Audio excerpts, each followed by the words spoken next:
Hi hello friends, ಇವತ್ತಿನ ವಿಡಿಯೋದಲ್ಲಿ lunch ಬಾಕ್ಸ್ಗಳಿಗೆ ತುಂಬಾ ಸಿಂಪಲ್ಲಾಗಿ ಹಾಗೂ ಅಷ್ಟೇ ಟೇಸ್ಟಿಯಾಗಿ ಕ್ವಿಕ್ಕಾಗಿ ರೆಡಿ ಮಾಡ್ಕೋಬೋದು ಅಂತಾದ ಟೊಮೊಟೊ ಬಿರಿಯಾನಿನ ಹೇಗೆ ಮಾಡೋದು ಅಂತ ತಿಳಿಸ್ಕೊಡ್ತಾ ಇದ್ದೀನಿ.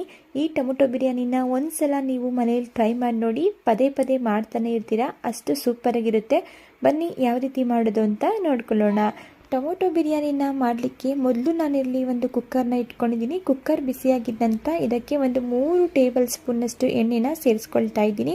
ಹಾಗೆ ಇದ್ರ ಜೊತೆಗೆ ಒಂದು 2 ಟೇಬಲ್ ಸ್ಪೂನಷ್ಟು ತುಪ್ಪನ ಸೇರಿಸ್ಕೊಳ್ತಾ ಇದ್ದೀನಿ.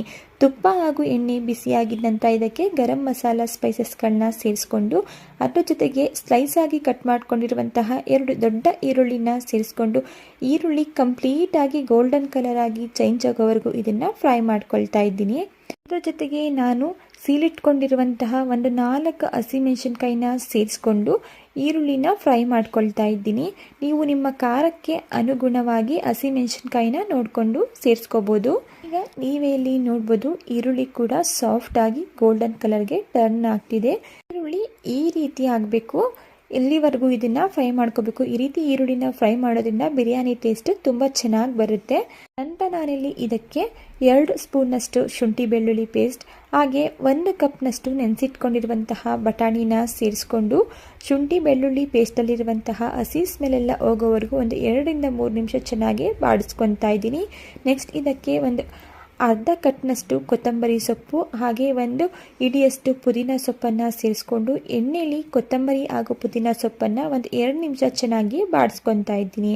ಪುದೀನ ಹಾಗೂ ಕೊತ್ತಂಬರಿನ ಬಾಡಿಸ್ಕೊಂಡಿದ್ದ ನಂತರ ಇದಕ್ಕೆ ಸಣ್ಣದಾಗಿ ಕಟ್ ಮಾಡ್ಕೊಂಡಿರುವಂತಹ ಅರ್ಧ ಕೆಜಿಯಷ್ಟು ನಾನಿಲ್ಲಿ ಟೊಮೊಟೊನ ಸೇರಿಸ್ಕೊಂಡಿದ್ದೀನಿ. ಟೊಮೊಟೊನ ಸೇರಿಸಿದ ನಂತರ ಟೊಮೊಟೊ ಬೇಗ ಫ್ರೈ ಆಗಲಿ ಅಂತೇಳಿ ಸ್ವಲ್ಪ ಉಪ್ಪನ್ನು ಸೇರಿಸ್ಕೊಂಡು ಟೊಮೊಟೊ ಕಂಪ್ಲೀಟ್ ಆಗಿ ಸಾಫ್ಟ್ ಆಗೋವರೆಗೂ ಇದನ್ನು ಫ್ರೈ ಮಾಡ್ಕೊಳ್ತಾ ಇದ್ದೀನಿ. ನೋಡಿ, ಈಗ ಟೊಮೊಟೊ ಕಂಪ್ಲೀಟ್ ಆಗಿ ಫ್ರೈ ಆಗಿದೆ. ಈಗ ಗ್ಯಾಸ್ ಸ್ಟವ್ನ ಲೋ ಫ್ಲೇಮಲ್ಲಿ ಇಟ್ಕೊಂಡು ಇದಕ್ಕೆ ಒಂದು 2 ಟೇಬಲ್ ಸ್ಪೂನಷ್ಟು ಮೊಸರನ್ನ ಸೇರಿಸ್ಕೊಳ್ತಾ ಇದ್ದೀನಿ. ನಾನಿಲ್ಲಿ ಇವತ್ತು ಹುಳಿ ಟೊಮೊಟೊನ ತಗೊಂಡಿರೋದ್ರಿಂದ 2 ಸ್ಪೂನಷ್ಟು ಮೊಸರನ್ನ ಸೇರಿಸ್ಕೊತಾ ಇದ್ದೀನಿ. ನೀವೇನಾದರೂ ಫಾರಮ್ ಟೊಮೊಟೊನ ತಗೊಂಡಿದ್ರೆ ಒಂದು 4 ಟೇಬಲ್ ಸ್ಪೂನಷ್ಟು ಮೊಸರನ್ನ ಸೇರಿಸ್ಕೋಬೇಕಾಗುತ್ತೆ. ಲೋ ಫ್ಲೇಮಲ್ಲೇ ನಾನು ಮೊಸರನ್ನ ಸೇರಿಸಿ ಒಂದು 5 ನಿಮಿಷಗಳ ಕಾಲ ಫ್ರೈ ಮಾಡ್ಕೊಂಡಿದ್ದೀನಿ. ನಂತರ ಇದಕ್ಕೆ ನಾನಿಲ್ಲಿ 1 ಟೀ ಸ್ಪೂನಷ್ಟು ಕಾಶ್ಮೀರಿ ಚಿಲ್ಲಿ ಪೌಡರ್ ಹಾಗೆ ಒಂದು ಅರ್ಧ ಟೀ ಸ್ಪೂನಷ್ಟು ಅರಿಶಿಣದ ಪುಡಿ, 2 ಟೇಬಲ್ ಸ್ಪೂನಷ್ಟು ಬಿರಿಯಾನಿ ಮಸಾಲ ಪೌಡರ್ನ ಸೇರಿಸ್ಕೊಳ್ತಾ ಇದ್ದೀನಿ. ಇಲ್ಲಿ ಕಾಶ್ಮೀರಿ ಚಿಲ್ಲಿ ಪೌಡರ್ನ ಬಳಸ್ಕೊಂಡಿದ್ದೀನಿ. ನಿಮಗೆ ಖಾರ ಬೇಕು ಅಂತ ಹೇಳಿದ್ರೆ ಅಚ್ಚ ಖಾರದ ಪುಡಿ ಕೂಡ ಬಳಸ್ಕೋಬಹುದು. ಖಾರನ ನೋಡ್ಕೊಂಡು ಸೇರಿಸ್ಕೊಳ್ಳಿ. ಈ ಎಲ್ಲ ಡ್ರೈ ಮಸಾಲ ಇಂಗ್ರೀಡಿಯೆಂಟ್ಸ್ನ ಸೇರಿಸಿದ ನಂತರ ಒಮ್ಮೆ ನೀಟಾಗಿ ಮಿಕ್ಸ್ ಮಾಡಿಕೊಂಡು ನೋಡಿ, ನಾನಿಲ್ಲಿ ಈ ಗ್ಲಾಸ್ನಲ್ಲಿ 2 ಗ್ಲಾಸ್ನಷ್ಟು ಅಕ್ಕಿನ ತಗೊಂಡಿದ್ದೀನಿ. ಅದೇ ಗ್ಲಾಸ್ನಲ್ಲಿ ನಾನು ಅಳತೆ ಮಾಡಿಕೊಂಡು 4 ಗ್ಲಾಸ್ನಷ್ಟು ನೀರನ್ನು ಸೇರಿಸ್ಕೊಳ್ತಾ ಇದ್ದೀನಿ. ನಾನಿಲ್ಲಿ ರುಚಿಗೆ ತಕ್ಕಷ್ಟು ಉಪ್ಪನ್ನು ಸೇರಿಸ್ಕೊಂಡು ಮಿಕ್ಸ್ ಮಾಡ್ಕೊಳ್ತಾ ನೀರು ಚೆನ್ನಾಗಿ ಕುದಿ ಬರಲಿಕ್ಕೆ ಬಿಡ್ತಾ ಇದ್ದೀನಿ.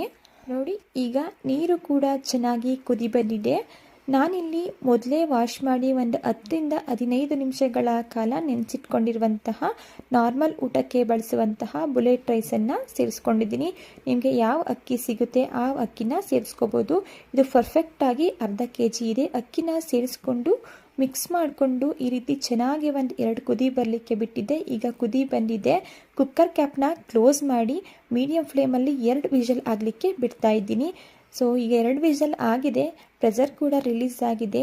ಕುಕ್ಕರ್ ಕ್ಯಾಪ್ನ ಓಪನ್ ಮಾಡ್ತಾ ಇದ್ದೀನಿ. ನೀವೇ ಇಲ್ಲಿ ನೋಡ್ಬೋದು ಎಷ್ಟು ಸೂಪರ್ ಆಗಿರುವಂತಹ ಟೊಮೊಟೊ ಬಿರಿಯಾನಿ ಕೇವಲ ಒಂದು 15 ನಿಮಿಷದಲ್ಲಿ ರೆಡಿ ಆಗಿಬಿಡುತ್ತೆ. ಟಿಫನ್ ಬಾಕ್ಸ್ಗೆ, ಲಂಚ್ ಬಾಕ್ಸ್ಗಳಿಗಂತೂ ಹೇಳಿದ್ ಮಾಡಿಸಿದಂತಹ ರೆಸಿಪಿ ಅಂತಲೇ ಹೇಳ್ಬೋದು. ತುಂಬ ಟೇಸ್ಟಿಯಾಗಿರುತ್ತೆ. ಈಗ ರೆಡಿಯಾಗಿರುವಂತಹ ಟೊಮೊಟೊ ಬಿರಿಯಾನಿನ ನಾನಿಲ್ಲಿ ಒಂದು ಪ್ಲೇಟ್ಗೆ ಸರ್ವ್ ಮಾಡ್ಕೊಳ್ತಾ ಇದ್ದೀನಿ. ಓಕೆ ಫ್ರೆಂಡ್ಸ್, ಇವತ್ತಿನ ಟೊಮೊಟೊ ಬಿರಿಯಾನಿ ರೆಸಿಪಿ ನಿಮಗೆ ಇಷ್ಟ ಆಗಿದೆ ಅಂತ ಭಾವಿಸ್ತಾ ಇದ್ದೀನಿ. ಇದೇ ಥರ ರೆಸಿಪಿಗಳು ನಿಮಗೆ ಬೇಕು ಅಂತ ಹೇಳಿದ್ರೆ ದಯವಿಟ್ಟು ವಿಡಿಯೋಗೆ ಲೈಕ್ ಮಾಡಿ ಹಾಗೆ ಚಾನಲ್ನ ಸಬ್ಸ್ಕ್ರೈಬ್ ಮಾಡಿಕೊಂಡು ಚಾನಲ್ಗೆ ಸಪೋರ್ಟ್ ಮಾಡೋದನ್ನು ಮರಿಬೇಡಿ.